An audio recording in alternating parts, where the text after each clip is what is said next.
Hello, welcome. It's another day for Today in History, the 26th of July. Rolling back the blind now, and what do you know? The US Postal Service was established on this day in 1775. So, that's a sight that's familiar to millions and millions of Americans. So, happy birthday, USPS. Now, this postal service was established by President Benjamin Franklin, and he was the first postmaster general of the USPS. Initially, letters were written between the United Kingdom and the United States. So the first letters, and sometimes those letters took weeks or even months to arrive. It was inefficient, as you can imagine, for a fledgling service. But that has changed now. It's a lot more efficient, and millions of letters are still moved from one place to the other worldwide every single day, in spite of the internet. So, again, happy birthday, USPS. Let's move on to the year 1887. A guy called Unua Libro pitches the possibility of a global language. So, Unua Libro was a Polish philologist, and he was inspired by the idea of an international language. A compendium of the artificial language he's invented, incorporating common European word roots. It will become known by the author's pen name Esperanto. So this is a guy who apparently created a global language. According to some sources, it's the second most widely spoken global artificial language. I have never heard it spoken before.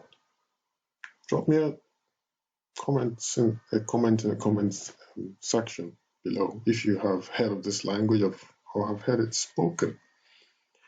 I haven't. I've heard of Esperanto, yes, several years ago, but I thought it was just some academic thing, that it wasn't actually real. So anyone who knows about this, let me know. Drop me a comment in the comment section. Okay, let's move on to the year 1908. On this day, the United States Attorney General Charles Bonaparte, who knows, he might be a descendant of Napoleon Bonaparte, but anyway, Charles Bonaparte and US President Teddy Roosevelt hired staff for a new bureau, which will later be marked as the start of the FBI, as pictured here. So that's the logo of the FBI. And the motto is fidelity, bravery, and integrity. So the Federal Bureau of Investigation. Okie dokie. Next, 1945. Famous Winston Churchill suffers defeat at the hands of Clement Attlee. So Clement Attlee wins the election. He's a Labour leader, and Winston Churchill was conservative.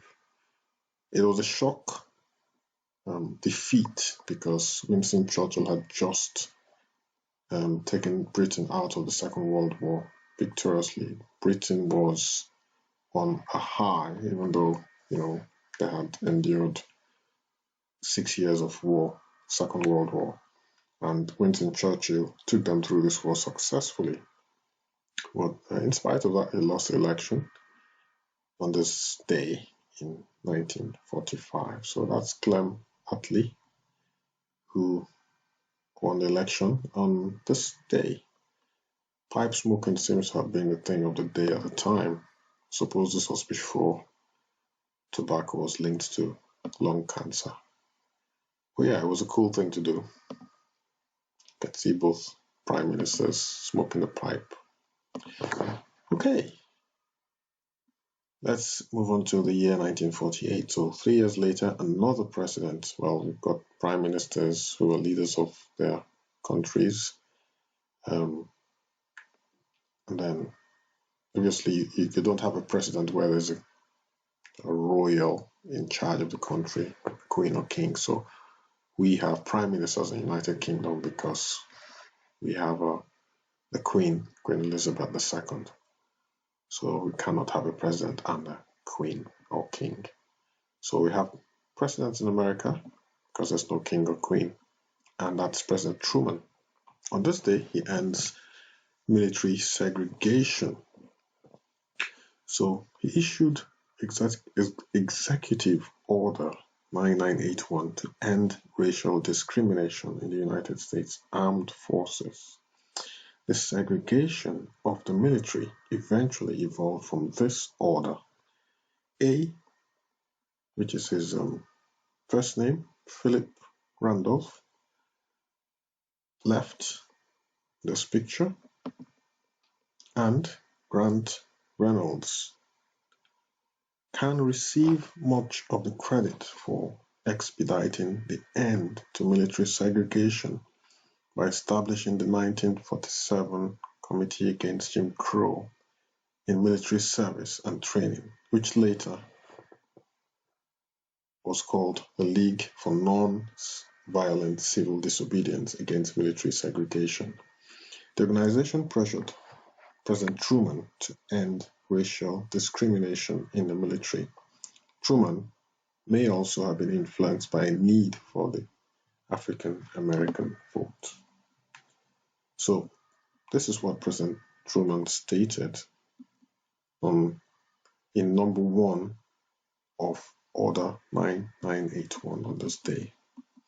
So he said, and I quote, "It is hereby declared to be the policy of the President that there shall be equality of treatment and opportunity for all persons in the armed services without regard to race, color, religion, or national origin. This policy shall be put into effect as rapidly as possible, having due regard to the time required to effectuate any necessary changes without impairing efficiency or morale." Okay, so that was a good thing. I think it's a good thing to make sure that everyone, irrespective of race, is treated equally. So we move on to the year 1951. But Alice in Wonderland premieres on this day. So that's where it all started. It started when the daydreaming Alice gives chase to a white rabbit sporting a dapper waistcoat, and she followed him down a rabbit hole and into history, also into movie history, as Disney premieres its 13th animated film based on Lewis Carroll's books. So that was on this day, 1951.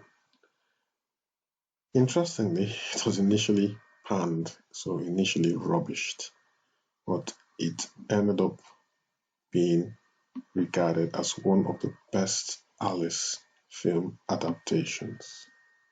So there we go. Some very fantastical images of Alice in Wonderland. That was on this day, once again, in 1951. Long time ago. Okay, last but not least, breaking news. Today we lost this beautiful lady. Her name is Olivia de Havilland. She was known as the fragrant queen of the Hollywood costume drama. She died from natural causes in Paris a few hours ago. Now, what is she best remembered for?